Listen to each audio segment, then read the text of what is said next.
கர்த்தருடைய செயல்மாயிருக்கிற இயேசு கிறிஸ்து நாமத்தினாலே என்னுடைய உடன் பங்காளிகளும் கிறிஸ்துக்குள் உடன் பங்காளிகளும் தேவனுடைய பரிசுத்தவான்களுமாகிய உங்கள் ஒவ்வொருவரையும் இந்த காலை நேரத்திலே வாழ்த்துகிறேன். கர்த்தர் உங்களை ஆசீர்வதிப்பாராக.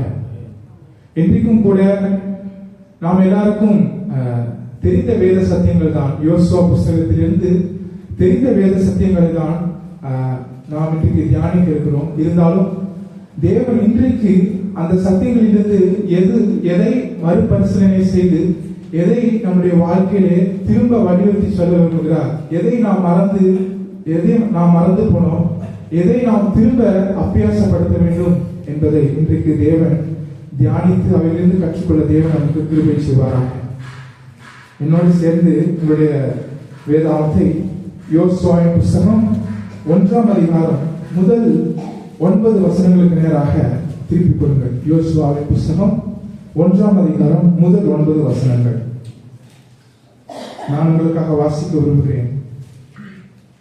கர்த்தருடைய தாசனாகிய மோசே மரித்த பின்பு கர்த்தர் மோசேயின் ஊழியக்காரனான நூனின் குமாரன் யோசுவாவை நோக்கி, என் தாசனாகிய மோசே மரித்து போனான். இப்பொழுது நீயும் இந்த ஜனங்கள் எல்லாரும் எழுந்து இந்த யோர்தானை கடந்து இஸ்ரவேல் புத்திரருக்கு நான் கொடுக்கும் தேசத்திற்கு போங்கள். நான் மோசேக்கு சொன்னபடி உங்கள் காலடி மிதிக்கும் எவ்விடத்தையும் உங்களுக்கு கொடுத்தேன். வனாந்தரும் இந்த லீபனோனும் தொடங்கி ஐபிராத் நதியான பெரிய நதி மட்டுமல்ல, ஏத்தியரின் தேசம் அனைத்தும் சூரியன் அஸ்தமிக்கிற திசையான பெரிய சமுத்திரம் வரைக்கும் உங்கள் எல்லையாயிருக்கும். நீ உயிரோடு இருக்கும் நாளெல்லாம் ஒருவனும் உனக்கு முன்பாக எதிர்த்து நிற்பதில்லை. நான் மோசையோடு இருந்தது போல உன்னோடும் இருப்பேன். நான் உன்னை விட்டு விலகுவதும் இல்லை, உன்னை கைவிடுவதும் இல்லை.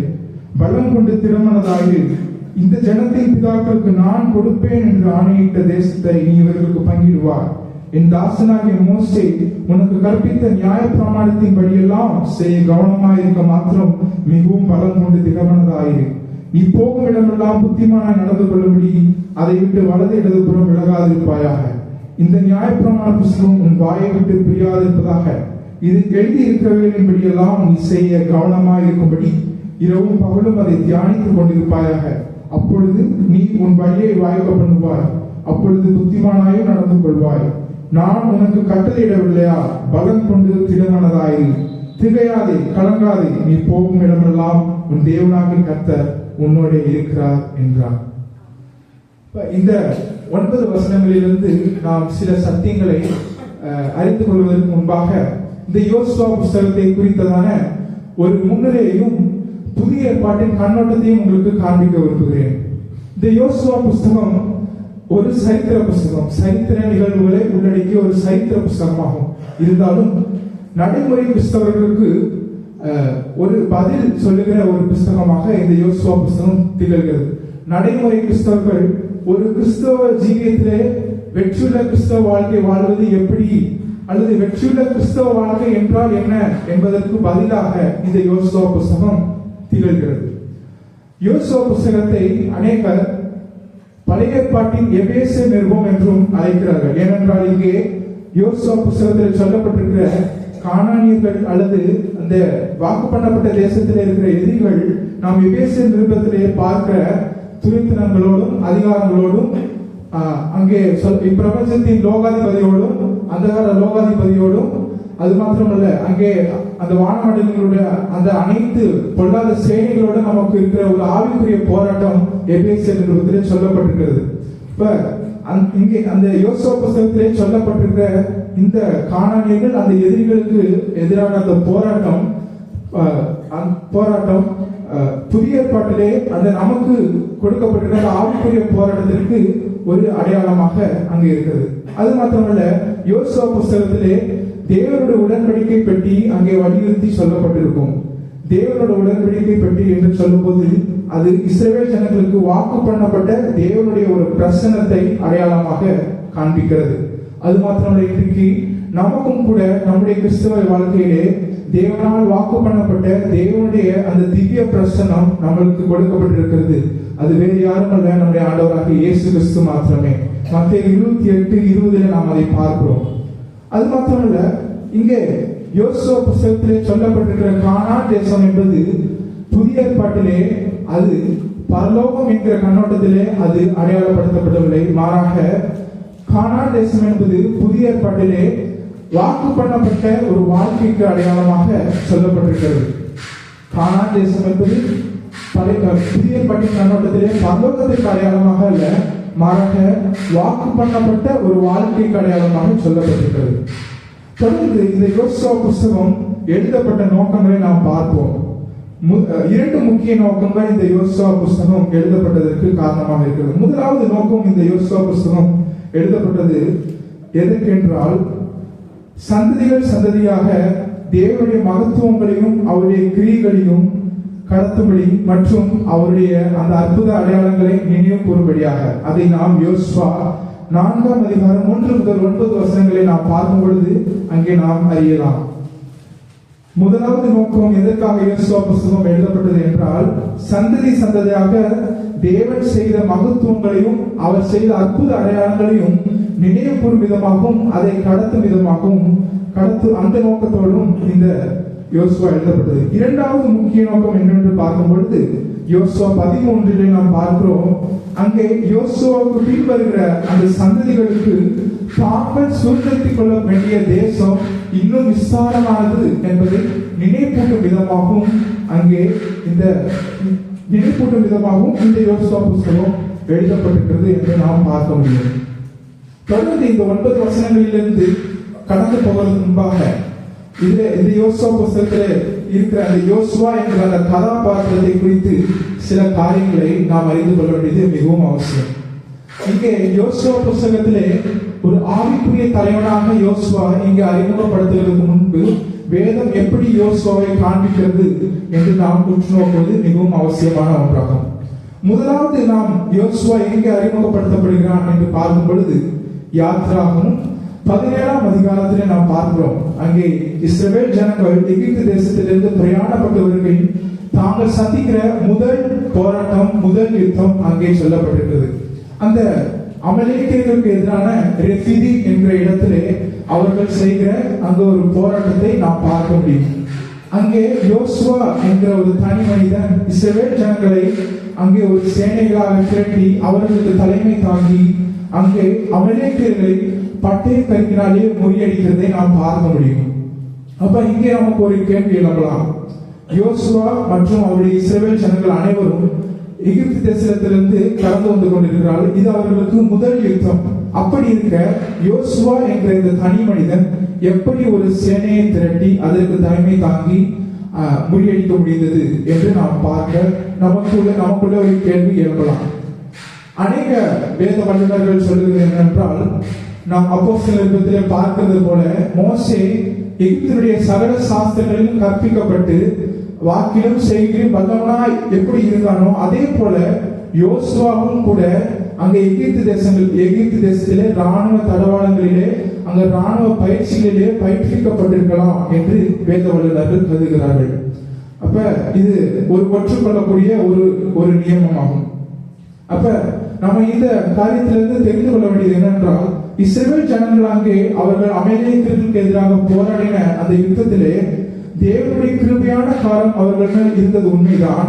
இருந்தாலும் அவர்கள் தங்களுடைய உடல் ரீதியான சில பயிற்சிகளில் பயிற்றுவிக்கப்பட்டிருந்தார்கள். இன்றைக்கு அநேக நேரங்களில் நமக்கு எதிராக வருகிற போராட்டங்களிலே தேவனுடைய கரம் நம்மேல் இருக்குது என்பதை விசுவாசிக்கிறோம். ஆனா அதே நேரத்தில் தேவனுடைய கரம் இருப்பது என்று சொல்லி அநேக நேரங்கள் நாம் சும்மா இருந்து விடலாம் என்று நினைக்கிறோம். அப்படி அல்ல, நமக்கு வருகிற போராட்டங்களின் மேல் உதவி செய்வதற்கு தேவனுடைய கிருபையான கரம் நம்மேல் இருப்பது உண்மைதான். இருந்தாலும் நாம் நம்முடைய தனிப்பட்ட வாழ்க்கையிலே அந்த போராட்டங்களை மேற்கொள்வதற்கு சில பயிற்சிகளையும் சில பிரயாசங்களையும் முன்னேற்பாடுகளையும் படிகளையும் எடுத்து வைக்க வேண்டியது மிகவும் அவசியமானது. இரண்டாவதாக நாம் பார்க்கும் பொழுது யாத்ராகமம் 33ஆம் அதிகாரத்திலே அங்கே யோசுவா மற்றும் மோசே அங்கே ஆசரிப்பு கூடாரத்திலே அவர்கள் அங்கே ஒன்றாக காணப்படுகிறதை நாம் பார்க்க முடியும். மோசே அங்கே முகமுகமாய் அங்கே ஆசரிப்பு கூடாரத்திலே தேவனை அங்கே தரிசித்து விட்டு அந்த பாளையத்தை விட்டு போனாலும் அங்கே யோசுவா 33:11 என்று நாம் பார்க்கும் பொழுது யோசுவா அந்த கூடாரத்தை விட்டு நீங்காமல் இருந்தான் என்பதை நாம் பார்க்க முடியும்.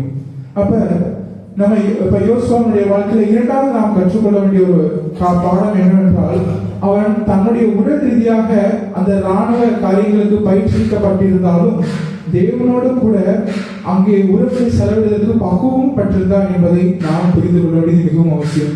பயிற்சி மாத்திரமல்ல, தேவனோடு செலவிட வேண்டிய அந்த பக்குவம் நமக்கு தேவை என்பது இங்கே புலப்படுகிறது. இப்ப இன்றைக்கு நம்முடைய வாழ்க்கையில் நான் முன்னே சொன்னது போல, அப்ப நாம சில பயிற்சிகள் எடுத்தாலும், நாம சில பிரயாசங்களை பட்டாலும், நாம் நம்முடைய சுயத்தின் மூலமாக, நம்முடைய சுய முயற்சியின் மூலமாக, சுய பலத்தின் மூலமாக எந்த போராட்டங்களையும் மேற்கொள்ள முடியாது.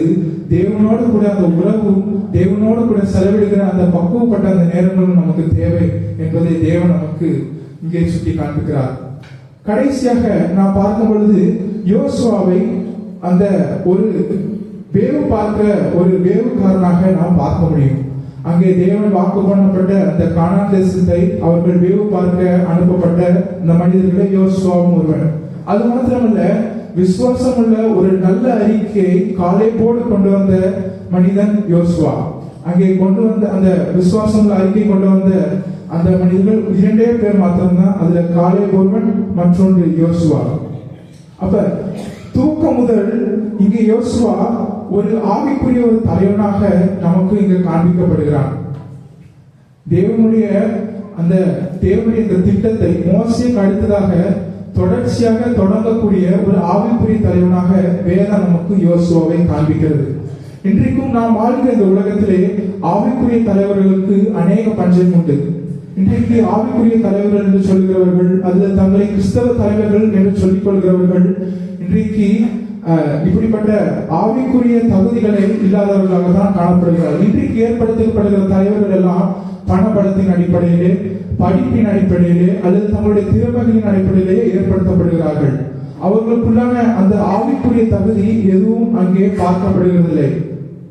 அதனால்தான் இன்றைக்கு ஏற்படுத்தப்பட்டிருக்கிற கிறிஸ்தவ தலைவர்களுக்குள்ளாக அந்த ஆவிக்குரிய குணாதிசயங்கள் அல்லது ஆவிக்குரிய சில தகுதிகளை நாம் பார்க்க முடிகிறதில்லை. அப்ப ஒரு ஆவிக்குரிய கிறிஸ்தவ தலைவன் அப்படின்னா யார் என்று நாம் பார்க்கும் பொழுது, முதலாவது ஆவிக்குரிய கிறிஸ்தவ தலைவன் என்பவன் அவனுக்குள்ளே ஒரு சிறிய கூட்டமாக இருந்தாலும் அங்கே அவன் ஆவிக்குரிய தகுதிகளை கொண்டிருக்கும் போது, ஆவிக்குரிய கொள்கைகளை கொண்டிருக்கும் போது தேவனாலே அங்கே ஒரு தலைமைத்துவத்திலே நியமிக்கப்படுகிறான், தேவனாலே அங்கே ஸ்தாபிக்கப்படுகிறான் என்று நாம் பார்க்க முடியும். அதற்கு யோசுவா ஒரு முன் உதாரணம். இந்த ஆவிக்குரிய தலைமைத்துவம் அல்லது கிறிஸ்துவ தலைமைத்துவம் என்று பார்க்கும் பொழுது தேவனை அதை ஏற்படுத்துகிறார். தேவன் ஒருவரை கிறிஸ்துவ தலைமைத்துவத்திலே நம்மை வைக்கிறார். எதற்காக தேவன் ஒரு தலைவனை நியமிக்கிறார், அது ஒரு தலைமைத்துவத்தை ஏற்படுத்துகிறார் என்று நாம் பார்க்கும் பொழுது, முதலாவது நோக்கம் தேவன் தன்னுடைய தேவ திட்டத்தை நிறைவேற்றும்படியாக அல்லது தன்னுடைய திட்டத்தை முழுமையாக்கும்படியாக அவர் நேரடியாக வந்து எதிலும் செயல்பட முடியாது. அதனால் அவருடைய திட்டத்தை நிறைவேற்றும்படியாக அவர் ஒரு மனிதனை தெரிந்து கொண்டு அங்கே அவனை தலைவனாக நியமிக்கிறார். அப்ப தலைவர்களாக தலைமைத்துவத்தில் நியமிக்கப்பட்டிருக்க நாம் புரிந்து கொள்ள வேண்டியது என்னன்னா, தேவனால் அவருடைய திட்டத்தை அவர் நேரடியாக செய்ய முடியாத ஒரு காரியத்தை நமக்கு தந்தருளி அதை நடப்பிக்கும்படிக்கு தேவன் நமக்கு ஒரு ஸ்தானத்திலே வைத்திருக்கிறார். அப்ப அந்த அப்படிப்பட்ட ஒரு ஸ்தானத்தை பெற்றுக்கிற நாம அந்த ஸ்தானத்தினுடைய மேன்மை குறித்து புரிந்து கொள்ள வேண்டியது மிகவும் அவசியமானது என காண்பானவர்களே. தேவன் அவர் அந்த சராசங்களை படைத்த அந்த தேவன், அவர் சர்வத்திற்கும் அவர் அதிகாரியான ஒரு தேவன். அவர் இறங்கி நேரடியாக செய்ய முடியாத அவருடைய வேலையை, அந்த பாரத்தை நம்மிடத்தில் கொடுத்து அதை நடக்கும்படிக்கு தேவன் அவருக்காக நம்மை தெரிந்து கொண்டிருக்கிறார் என்றால் எவ்வளவு மிகப்பெரிய மேலான ஒரு ஸ்தானத்திலே வைக்கப்பட்டிருக்கிறோம் என்பதை புரிந்து கொள்ள வேண்டியது மிகவும் அவசியமானது. அப்படி தேவனால் தேவனுடைய திட்டத்தை புரிந்து கொள்ளபடி அவரால் தெரிந்து கொள்ளப்பட்ட நாம் யாரால் தான் நடத்தப்பட முடியும்? அவரால் தான் நடத்தப்பட முடியும். இன்றைக்கு அநேக நேரங்களிலே தேவனுடைய திட்டத்தை நடத்துகிறோம் அல்லது தேவனுக்காக தேவனுடைய காரியங்களை செய்கிறோம் அல்லது தேவனால் தெரிந்து கொள்ளப்பட்டிருக்கிறோம் என்று சொல்லுகிற நாம் இன்றைக்கு அநேக நேரங்களில் நம்முடைய சுய சித்தத்தின்படிதான் அநேக நேரங்களில் நாம் முடிவெடுக்கிறோம். நம்முடைய சுயம்தான் அங்கே மேலெழும்புகிறது. மாறாக நம்முடைய மாம்சத்தால் தான் நாம் அநேக நேரங்களில் நடத்தப்படுகிறோம். தேவன் நம்மை நடத்துகிறாரா என்று நம்மை நாமே ஆராய்ந்து பார்க்க வேண்டியது மிகவும் அவசியமான ஒன்று. இன்றைக்கு அநேக நேரங்கள்ல நீங்க உங்களுடைய கிறிஸ்தவ வாழ்க்கையில அது உங்களுடைய தலைமைத்துவத்துல நீங்க உங்களை நீங்க ஆராய்ந்து பாருங்க. ஏன் இந்த காரியம் என்னுடைய வாழ்க்கையிலே நடைபெற்றது. ஏன் நான் எடுக்கிற முயற்சிகள் பிரயாசங்கள் எதுவும் பலனை தருகிறதில்ல என்று பார்க்கும் பொழுது நீங்கள் முதலாவது ஆராய்ந்து பார்க்க வேண்டியது, நீங்கள் தேவனால் நடத்தப்படுகிறீர்களா? தேவனுடைய திட்டத்தை பெற்றுக்கிற நாம் தேவனுடைய அந்த தேவனுடைய திட்டத்தை தேவனுடைய நோக்கத்தை முழுமையாக்கும்படி அழைக்கப்பட்டிருக்கிற நாம் தேவனால் நடத்தப்படுகிறோமா என்று பார்க்க வேண்டியது மிகவும் அவசியமானது. அப்ப ஒரு மனிதன் தேவனுடைய நோக்கத்திற்காக அழைக்கப்பட்டால் அவன் தேவனாலே மாத்திரமே நடத்தப்பட முடியும். மாறாக அவனுடைய மாம்சத்தினுடைய அந்த நடத்தினாலே அல்ல. இன்றைக்கு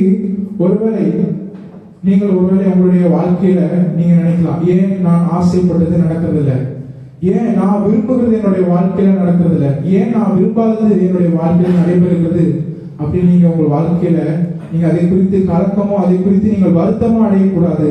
ஏனென்றால் நீங்கள் தேவனால் தெரிந்து கொள்ளப்பட்டிருக்கிறீர்கள், தேவனால் நடத்தப்படுகிறீர்கள். ஏனென்றால் நீங்கள் தெரிந்து கொள்ளப்பட்டது ஏதோ ஒரு சாதாரண காரியத்திற்காக அல்ல, தேவனுடைய அந்த மிக பெரிதான அந்த மேலான திட்டத்தை நிறைவேற்றும்படியாகவே நீங்கள் அழைக்கப்பட்டிருக்கிறீர்கள், தெரிந்து கொள்ளப்பட்டிருக்கிறீர்கள். You have called to accomplish a specific task. அப்ப நம்ம அந்த மேலான நோக்கத்திற்கு அழைக்கப்பட்டிருக்கிறோம் என்பதை புரிந்தவர்களாக காணப்பட வேண்டியது அவசியம். அது மாத்திரமல்ல, இந்த தலைமைத்துவம் அல்லது கிறிஸ்தவ வாழ்க்கை என்று நாம் சொல்லும்போது இதை ஒரு ரிலே ரேஸுக்கு நாம தொடர்படுத்தி நம்ம பார்க்க முடியும். ஒவ்வொரு ஓட்டப்பந்தய வீரனுக்கும் அங்கே ஒதுக்கப்பட்ட வரையறுக்கப்பட்ட அங்கே ஒரு கோடு அங்கே காணப்படும். இப்போ ஒரு நம்ம ரிலே ரேஸ்ல பார்க்கும்போது அந்த ஓட்டப்பந்தயத்துல ஒரு 4 வீரர்கள் தொடர்ச்சியாக நிற்பாங்க. அவங்களுக்கு ஒவ்வொரு வரையறுக்கப்பட்ட கோடுகள் உண்டு. அவர்களுடைய வேலை என்னவென்றால் அந்த கோடுகள் அவர்களுக்கு வரையறுக்கப்பட்ட அந்த எல்லை கோடு வரைக்கும் வெற்றிகரமாக ஓடி தங்கள் கையில் இருக்கிற அந்த பேட்டனை பாஸ் பண்றது அவங்களுடைய வேலை. கிறிஸ்துவ தலைமைத்துவம் என்று சொல்லும் போது அது ஒரு ரிலே ரேஸுக்கு அதை நம்ம கம்பேர் பண்ணி பார்க்க முடியும். கிறிஸ்தவ தலைமைத்துவம் என்பதும் அந்த ரிலே ரேஸை போன்றது. அப்ப நம்ம ஒரு இடத்துல தேவனால் நியமிக்கப்படும் போது நாம் புரிந்து கொள்ள வேண்டிய முக்கியமான ஒரு காரியம்னா, நாம் பெற்றுக்கொண்ட அந்த பொறுப்பு அல்லது நாம் தொடர்கிற அந்த தலைமைத்துவம் என்பது வெற்றியாக ஓடி முடித்தவருடைய அந்த ஊழியத்தை நாம் தொடர்கிறோமா அல்லது தோல்வியாக முடித்தவருடைய அந்த ஊழியத்தை நாம் தொடர்கிறோமா என்று நாம் புரிந்து கொள்ள வேண்டியது மிகவும் அவசியமானது. இன்றைக்கும் இங்கே அநேகர் உங்களுடைய வாழ்க்கையை தேவனுடைய ஊழியத்திற்கு அர்ப்பணித்தீர்கள். அப்ப தேவன் உங்களை நியமிக்கிற இடத்திலே நீங்கள் முதலாவது தெரிந்து கொள்ள வேண்டிய விஷயம், நீங்கள் அங்கே நியமிக்கப்பட்ட இடத்திலே நீங்கள் வெற்றியாக வாழ்ந்த ஒருவருடைய ஓட்டத்தை நீங்கள் அங்கே தொடர்கிறீர்களா அல்லது தோல்வியாக அங்கே முடித்தவர்களுடைய ஓட்டத்தை நீங்கள் தொடர்கிறீர்களா என்பதை உங்களுடைய மனதிலே கவனமாக கொள்ள வேண்டியது அவசியம். அப்படி ஒருவேளை தோல்வியாக முடித்தவருடைய ஓட்டத்தை நீங்கள் தொடர்கிறீர்களானால் அந்த தோல்விக்கான காரணங்கள் உங்களுடைய ஓட்டத்திலே ஒருபோதும் காணப்படாதபடிக்கு கவனமாயும் ஜாக்கிரதாயும் தேவன் நமக்கு கிருபை செய்வாராக. இங்க யோசுவாவுடைய புத்தகத்தை நாம் பார்க்கும் பொழுது 1ஆம் வசனத்தில் சொல்லியிருக்கிறது, கர்த்தருடைய தாசனாகிய மோசே மரித்த பின்பு கர்த்தர் மோசேயின் ஊழியக்காரனான நூனின் குமாரன் யோசுவாவை நோக்கி என்று. இப்போ முதல் வேதவசனத்துல நம்ம பார்க்கிறோம், இங்க யோசுவா மோசே என்று சொல்லப்பட்ட மிகப்பெரிய ஒரு ஆவிக்குரிய தலைவனுடைய அந்த வெற்றியுள்ள ஒரு ஓட்டத்தை தான் இங்கே நாம் தொடர்கிறதாக நாம் பார்க்க முடியும். தொடர்ந்து நாம் இந்த 9 வசனங்களிலே நாம் தேவன் நமக்கு பயிற்சி கற்றுக் கொடுக்க வேண்டிய காரியங்களை நாம் கற்றுக்கொள்ள தேவன் நமக்கு கிருபை செய்வார். இந்த 9 வசனங்களை நாம் 4 பிரிவுகளாக பிரிக்க முடியும். முதல் 2 வசனங்களை ஒரு பிரிவாகவும் 3 to 6 வசனங்களை ஒரு பிரிவாகவும் 7 மற்றும் 8 வசனங்களை இன்னொரு பிரிவாகவும் 9ஆம் வசனத்தை ஒரு பிரிவாகவும் நாம் பிரிக்க முடியும். முதல் 2 வசனத்திலே நாம் பார்க்கும் பொழுது அங்கே தேவ அழைப்பிற்கான நோக்கம் அங்கே சொல்லப்பட்டிருக்கிறது. 3 முதல் 6ஆம் வசனங்களிலே நாம் பார்க்கும் பொழுது அவருடைய வேலைக்கான வாக்குத்தத்தம் அங்கே சொல்லப்பட்டிருக்கிறது. 7, 8 வசனங்களிலே நாம் பார்க்கும் பொழுது அங்கே தேவ வாக்கியத்தின் முக்கியத்துவம் அங்கே சொல்லப்பட்டிருக்கிறது. 9ஆம் வசனத்திலே நாம் பார்க்கும் பொழுது கட்டளையாக மாற்றப்பட்ட ஒரு வாக்குத்தத்தத்தை குறித்து நாம் பார்க்க முடியும். நான் திரும்ப உங்களுக்காக சொல்ல விரும்புகிறேன். முதல் 2 வசனங்கள் தேவ அழைப்பிற்கான நோக்கத்தை அங்கே சொல்கிறது. 3 to 6 வசனங்கள் அவருடைய வேலைக்கான வாக்குத்தத்தங்களை அங்கே சொல்கிறது. 7, 8 அங்கே வேத வாக்கியத்தினுடைய முக்கியத்துவத்தை நாம் பார்க்க முடியும். 9ஆம் வசனத்திலே கட்டளையாக மாற்றப்பட்ட வாக்குத்தத்தத்தை நாம் பார்க்க முடியும். இங்கே முதல் 2 வசனங்களை நாம் பார்க்கும் பொழுது அங்கே தேவன் தருகிற வாக்குத்தத்தங்கள் அங்கே அவனுக்கு ஒரு 3 நோக்கங்களை வெளிப்படுத்துகிறதாக நாம் பார்க்க முடியும். அங்க 2வது வசனத்துல பார்க்கும் பொழுது, இப்பொழுது நீயும் இந்த ஜனங்கள் எல்லாரும் எழுந்து இந்த யோர்தானை கடந்து இஸ்ரவேல் புத்திரருக்கு நான் கொடுக்கும் தேசத்திற்கு போங்கள். அங்க 3 நோக்கங்கள் கொடுக்கப்படுகிறது. முதலாவது நோக்கம் என்னவென்றால் இஸ்ரவேல் ஜனங்களை வாக்குத்தத்தம் பண்ணப்பட்ட தேசத்திற்கு நேராக வழிநடத்துவது. 2வது நோக்கம் அங்கே வாக்குத்தத்தம் பண்ணப்பட்ட அந்த தேசத்திலே இருக்கிற அந்த எதிரிகளை முறியடிப்பது. 3வது நோக்கம் வாக்குத்தத்தம் பண்ணப்பட்ட அந்த தேசத்தை சுதந்திரித்துக் கொள்வது. அப்ப இங்கே 3 நோக்கங்களை தேவன் யோசுவாவுக்கு இங்கே வலியுறுத்தி சொல்கிறார். தொடர்ந்து 3லிருந்து 6ஆம் வசனங்களை நாம் பார்ப்போம். அங்கே யோசுவாவுக்கு இங்கே ஒரு வாக்குத்தத்தத்தை சொல்கிறார். நான் மோசேக்கு சொன்னபடி உங்கள் காலடி மிதிக்கும் எவ்விடத்தையும் உங்களுக்கு கொடுத்தேன் என்று. அப்ப அது மாத்திரமல்ல, இங்கே அவர்களுக்கு ஒரு எல்லைகளை வரையறுத்து அங்கே அவர்கள் கால் படுகிற தேசத்தை அவர்களுக்கு கொடுப்பேன் என்று தேவன் இங்கே யோசுவாவுக்கு வாக்குத்தத்தமாக சொல்கிறார். இந்த வாக்குத்தத்தத்தின் மூலம் அங்கே அவனுக்கு என்ன நினைப்பூட்ட விரும்புகிறார் என்று பார்க்கும்போது, தேவன் அவனுக்கு தந்த முதலாவது அந்த நோக்கத்தை அவனுக்கு நினைப்பூட்டுகிறார். அவனுக்கு தந்த முதலாவது நோக்கம் என்ன? இஸ்ரவேல் ஜனங்களை வழிநடத்த வேண்டும்.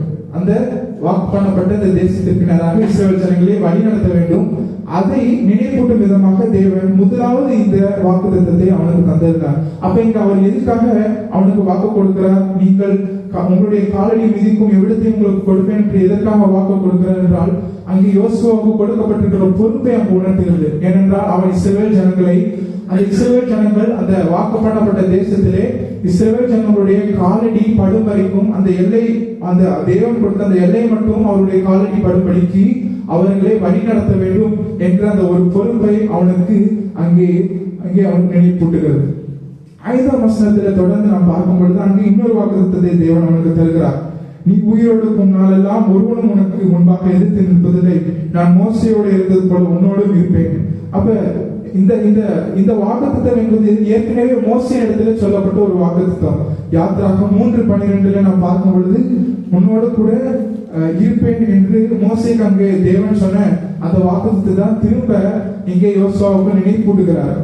அது மாத்திரமல்ல, நீ உயிரிழந்தாலும் ஒருவரும் உனக்கு முன்பாக எதிர்த்து நிற்பதில்லை என்று வாக்கப்படுகிறார். இந்த வாக்குத்தத்தம் எதை அவனுக்கு நினைப்பூட்டுகிறது என்று நாம் பார்க்கும் பொழுது, தேவன் யோசுவாவுக்கு தந்த 2வது பொறுப்பை அவனுக்கு நினைப்பூட்டுகிறது. அந்த 2வது பொறுப்பு என்ன? எதிரியை முறியடிப்பது. வாக்கு பண்ணப்பட்ட தேசத்திலே வாழ்கிற எதிரிகளை முறியடிக்கும் அந்த 2வது பொறுப்பை தேவன் இந்த வாக்குத்தத்தின் மூலமாக நினைப்பூட்டுகிறார். தொடர்ந்து 6ஆம் வசனத்தில் நாம் பார்க்கும் பொழுது, பலம் கொண்டு திடமானதாயிரு, இந்த ஜனத்தின் பிதாக்களுக்கு கொடுப்பேன் என்று ஆணையிட்ட தேசத்தை நீ இவர்களுக்கு பங்கிடுவா என்று சொல்லியிருக்கிறது. அப்ப இங்க ஆண்டவராகிய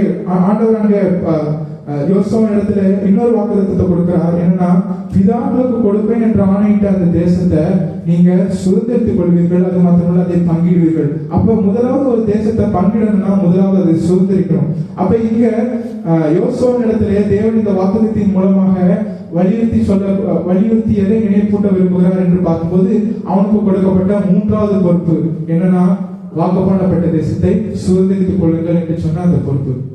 அப்ப இன்னைக்கு இங்கே சொல்லப்பட்டிருக்கிற வாக்குத்தத்தங்கள் என்பது ஏதோ அவனுடைய அந்த சரீர பிரகாரமான அல்ல தனிப்பட்ட அவருடைய ஆசீர்வாதத்திற்காக சொல்லப்பட்ட வாக்குத்தத்தங்கள் அல்ல, மாறாக தேவன் அவர்களுக்கு நினைப்பூட்ட வேண்டிய தேவனுடைய பொறுப்புகளை, தேவ திட்டத்தை வெளிப்படுத்துவதற்கான காரியமாகவே தேவன் இங்கே வாக்குத்தத்தத்தை அவர்களுக்கு சொல்லியிருக்கிறார்.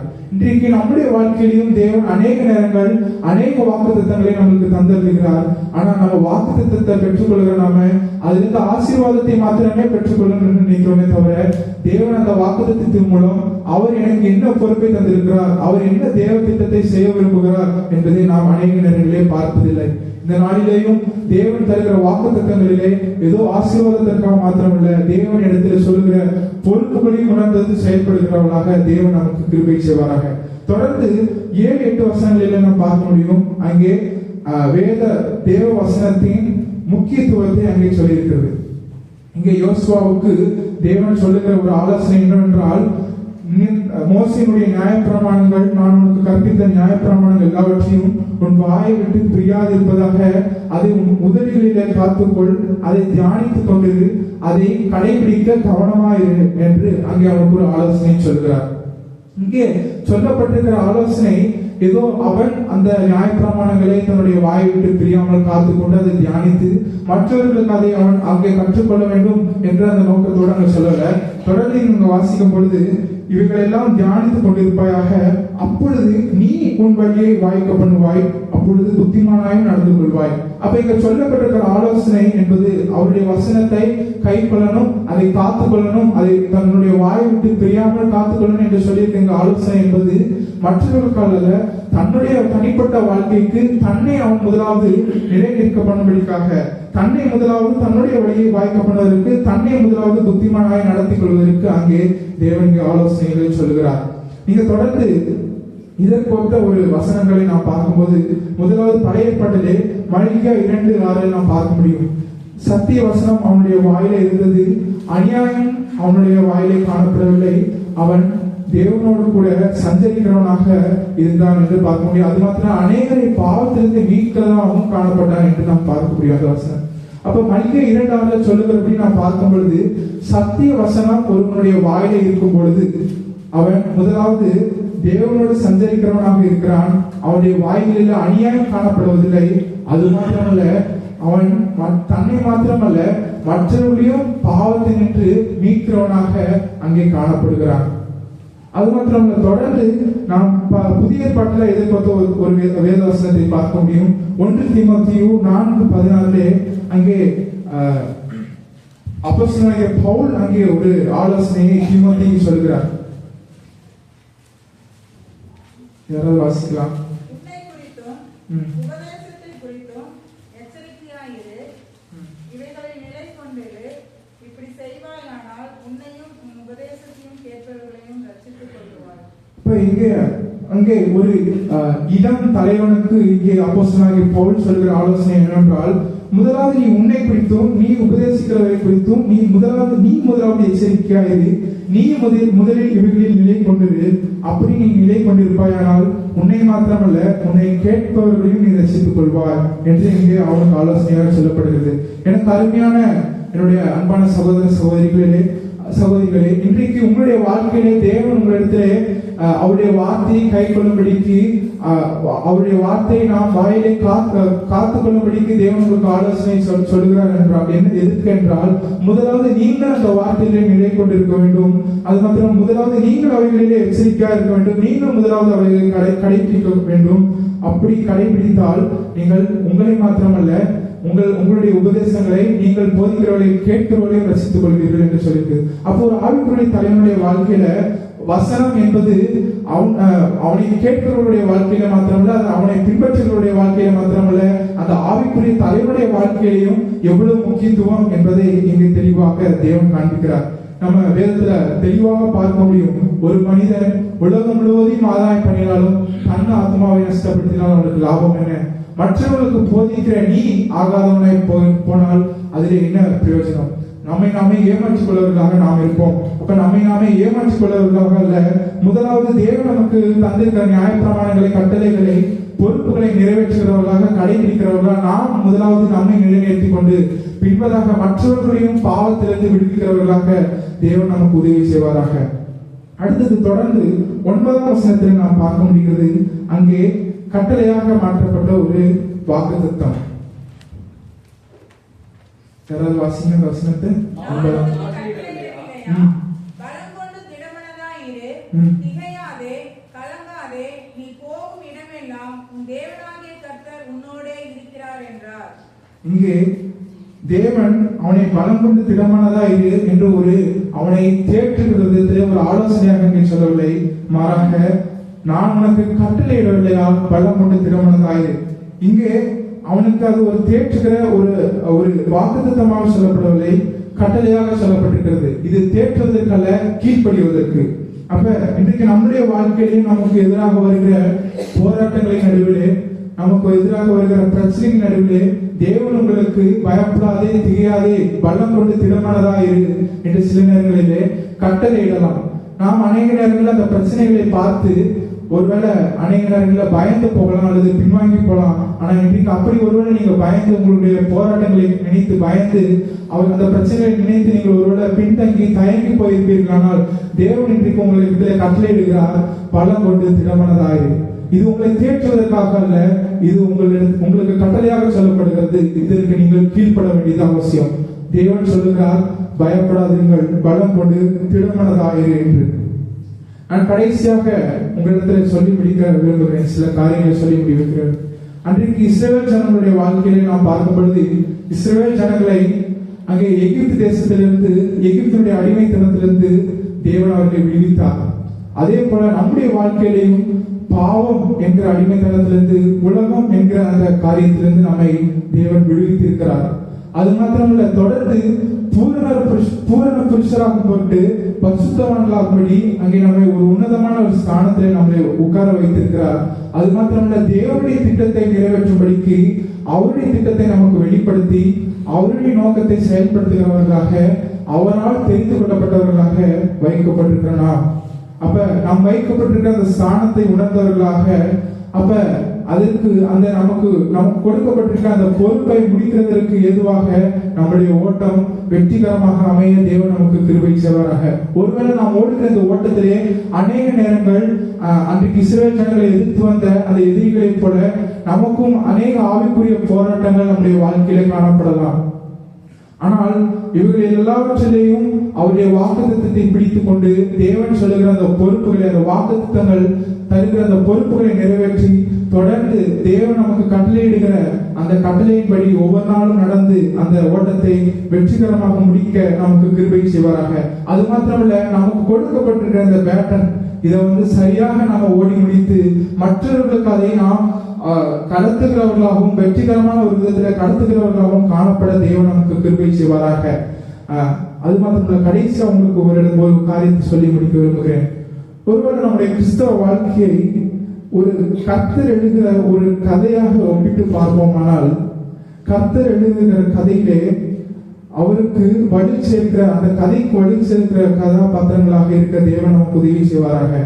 ஒருவேளை கர்த்தர் எழுதுகிற இந்த கதையிலே நாம் ஒருவேளை முக்கிய கதாபாத்திரமாக இல்லாமல் இருக்கலாம். ஏனென்றால் நம்ம மோசேனுடைய வாழ்க்கையில பார்க்க முடியும், மோசே கூட ஒரு முக்கிய கதாபாத்திரம் கிடையாது. மோசே மரித்தான்.